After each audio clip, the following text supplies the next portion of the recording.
Our story today is a very special one. It's a story that I read every year to the elephants. And that story is Paddington. Mr. and Mrs. Brown first met Paddington on a railway platform. In fact, that was how he came to have such an unusual name for a bear, because Paddington was the name of the train station. The Browns were waiting to meet their daughter Judy when Mr. Brown noticed something small and furry near the left behind luggage office. "It looks like a bear," he said. "A bear?" repeated Mrs. Brown. "In Paddington Station? Don't be silly, Henry. There can't be."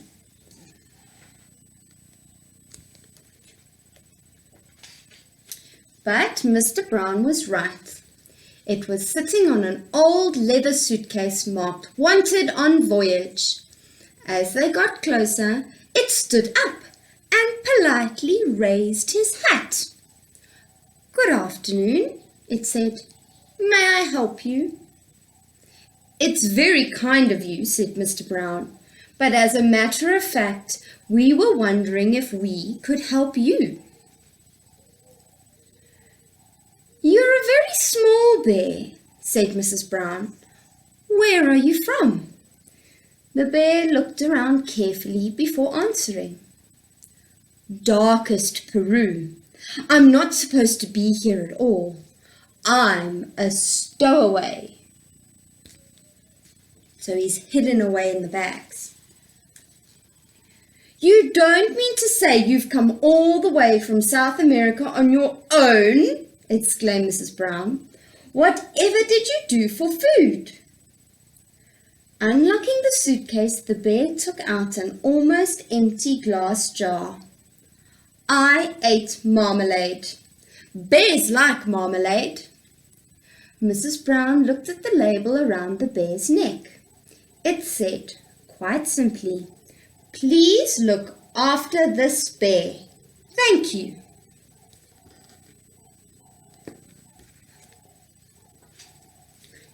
"Oh, Henry," she cried, "we can't leave him here all by himself. There's no knowing what might happen to him. Can't he come home and stay with us?" "Stay with us?" repeated Mr. Brown. He looked at the bear. Would you like that?" he asked. "That is, if you have nothing else planned," he said. "Oh, yes," replied the bear. "I would like that very much. I've nowhere to go, and everyone seems to be in such a hurry."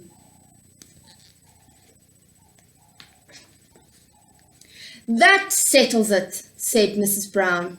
"Now you must be thirsty after your long journey. Mr. Brown can get you some tea while I go and meet our daughter Judy." But Mary," said Mr. Brown, "we don't even know his name." Mrs. Brown thought for a moment. "I know," she said. "We'll call him Paddington, after Paddington Station." "Paddington?" The bear tested it. Paddington, Paddington, several times to make sure. "It sounds very important," he said. Mr. Brown tried it out next. "Follow me, Paddington," he said. "I'll take you to the snack bar."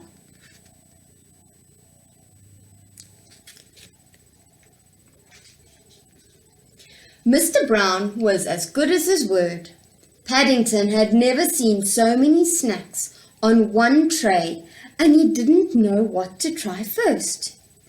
He was so hungry and thirsty, he climbed up on the table to get a better look. Mr. Brown turned away, pretending like he had tea with a bear in Paddington Station every day of his life. "Henry!" cried Mrs. Brown when she arrived. "What are you doing to that poor bear?"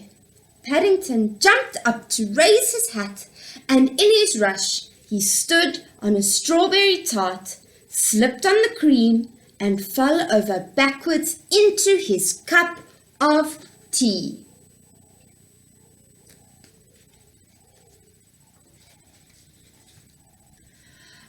"I think we'd better go before anything else happens," said Mr. Brown. Judy took hold of Paddington's paw. "Come along," she said. "We'll take you home and you can meet Mrs. Bird and my brother Jonathan."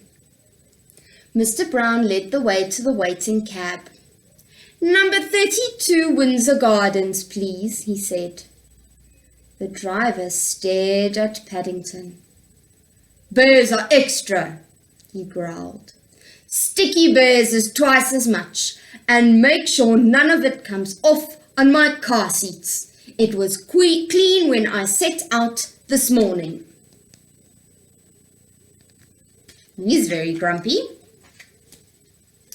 The sun was shining as they drove out of the station, and there were cars and red buses everywhere. Paddington waved to some people waiting at the bus stop, and several of them waved back. It was all very friendly. Paddington tapped the taxi driver on his shoulder. "It isn't a bit like the darkest Peru," he said. The man jumped at the sound of Paddington's voice. "Cream," he said. "Cream and jam all over my coat." He slid the little window between them shut. "Oh dear, Henry," said Mrs. Brown. "I wonder, are we doing the right thing?"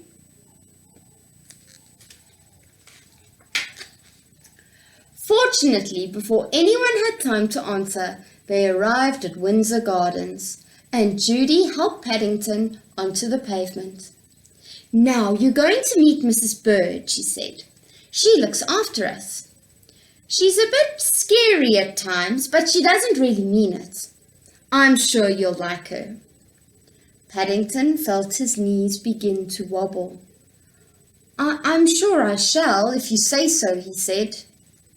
"The thing is, will she like me?" There's Mrs. Bird. "Goodness gracious!" exclaimed Mrs. Bird. "What have you got there?" "It's not a what," said Judy. "It's a bear called Paddington, and he is coming to stay with us." "A bear?" said Mrs. Bird, as Paddington raised his hat. "Well, he has good manners, I'll say that for him." "I'm afraid I stepped on a jam tart by mistake," said Paddington. "I can see that," said Mrs. Bird. "You'd better have a bath before you're much older. Judy, can you turn it on for him? I dare say you'll be wanting some marmalade too," said Mrs. Bird. "I think she likes you," said Judy.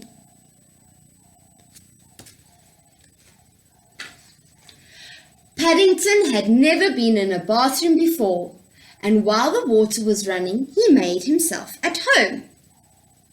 First of all, he tried writing his new name in the steam on the mirror. Then he used Mr. Brown's shaving foam to draw a map of the darkest Peru on the floor. It wasn't until a drip landed on his head that he remembered what he was supposed to be doing. Writing his name and drawing a map. He soon discovered that getting into a bath is one thing, but it's quite another matter getting out again, especially when it's full of soapy water. Oh dear, he sounds like he's stuck in the bath. Paddington tried calling for help. "Help!" At first in a quiet voice, so as not to disturb anyone. Then louder. "Help! Help!" When that didn't work, he began bailing the water out with his hat. But his hat had several holes in it, and his map of Peru soon turned into into a sea of foam. Suddenly, Jonathan and Judy burst into the bathroom and lifted a dripping Paddington onto the floor. "Well, thank goodness you're all right," cried Judy. "We heard you calling out." "Fancy making such a mess," said Jonathan. "You should have just pulled out the plug." "Oh," said Paddington, "I never thought of that." When Paddington came downstairs, he looked so clean, no one could possibly be cross with him. His fur was all soft and silky, his nose gleamed, and his paws had lost all traces of jam and cream. The Browns made room for him in a small armchair, and Mrs. Bird brought him a pot of tea and a plate of hot buttered toast and marmalade.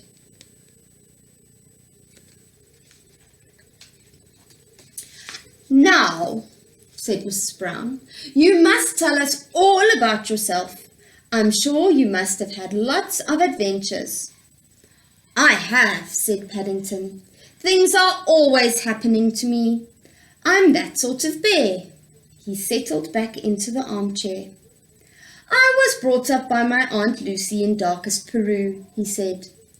"But she had to go into a home for retired bears in Lima." He closed his eyes thoughtfully, and a hush fell over the room as everyone waited to hear.